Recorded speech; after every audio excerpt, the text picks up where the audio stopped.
कश्मीर उज़्मा में आपका खैर मकदम। मैं हूं आपका मेज़बान अज़र हुसैन। नाज़रीन, आप तक एक अहम जो जानकारी है वो पहुंचाने की कोशिश कर रहे हैं, क्योंकि वादी कश्मीर में पर्टिकुलरली घाटी में अगर हम देखेंगे कि हीट वेव का जो प्रकोप है वो दिन ब दिन बढ़ता जा रहा है। और इसी सिलसिले में अगर हम ज़िले कुलगाम की बात करें तो यहाँ पे भी हीट वेव का खासा असर देखने को मिल रहा है। लेकिन इसके बावजूद अगर हम बात करें किसानों की, बाग मालिकान की काफ़ी तशवीश में नज़र आ रहे हैं, क्योंकि इस साल भी हमेशा की तरह जो पिछले साल भी हमने देखा कि लीफ माइनर की बीमारी जो है वो बगीचों में देखने को मिल रही है, जिसकी बिना पे और जिसकी वजह से जो किसान जो काफ़ी परेशान हैं और काफ़ी तज़ुज़ुब के शिकार हो चुके हैं। हालांकि किसानों का मानना है कि उन्होंने जो जितने भी महकमे की जानिब से जितनी भी एडवाइजरी जारी की हुई थी उस पर मेन जो है अमल किया गया, लेकिन उसके बावजूद भी इस बीमारी के ऊपर भी कंट्रोल नहीं हो पा रहा है। दूसरी जानिब से जो हीट वेव का प्रकोप है वो दिन ब दिन बढ़ता जा रहा है। इस हवाले से हमारे साथ बात करने के लिए मौजूद है मुज़फ़्फ़र साहब, जो सब्जेक्ट मैटर स्पेशलिस्ट है यहाँ पे ज़िले कुलगाम। इनसे बात करने की कोशिश करते हैं। तो मुज़फ़्फ़र साहब, सबसे पहले कश्मीर उज़्मा में आपका खैर मकदम है। जिस तरीके से मैंने तज़किरा किया अभी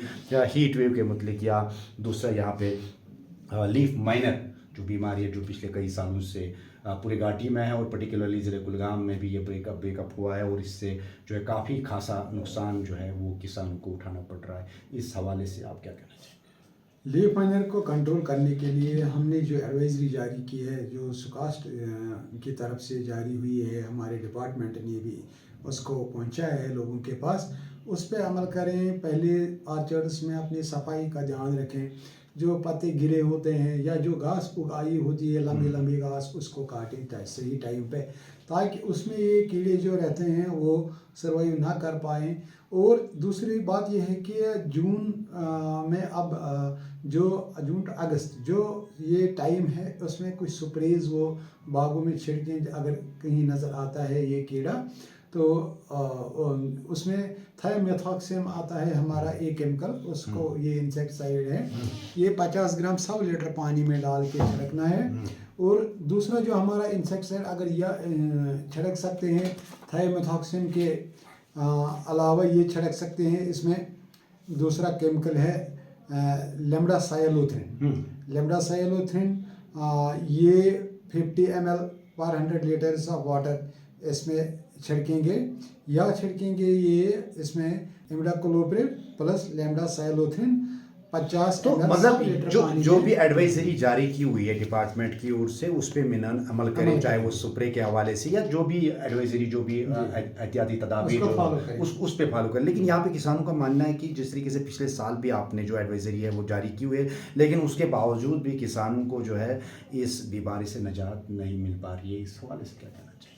देखिए, जो नया ये कीड़ा आया है इसमें हमें होशियार रहना है। खाली दवाई इसमें नहीं छिड़कनी है। सबसे ज़्यादा इम्पॉर्टेंट है इसमें आर्चर्स की सैनिटेशन, सफाई का। जो ही हमें विंटर आ जाता है या ये आता है आटम, तो उन दिनों क्या होता है कि ये कीड़े जो इनएक्टिव हो जाते हैं। उन दिनों बागों में जो पत्ते गिरते हैं उनमें ये छुपे रहते हैं, या पेड़ के तने जो होते हैं उनके साथ चिपक जाते हैं। ये कीड़े जो उस स्टेज में होते हैं, वाइट एक कॉटन जैसा होता है।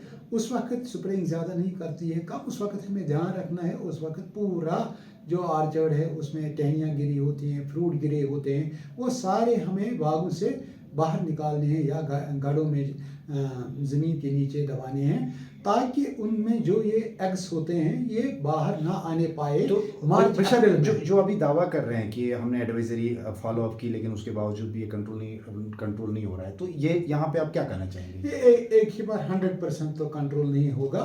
उसमें टाइम लगेगा, समय लगेगा, टाइम लगेगा।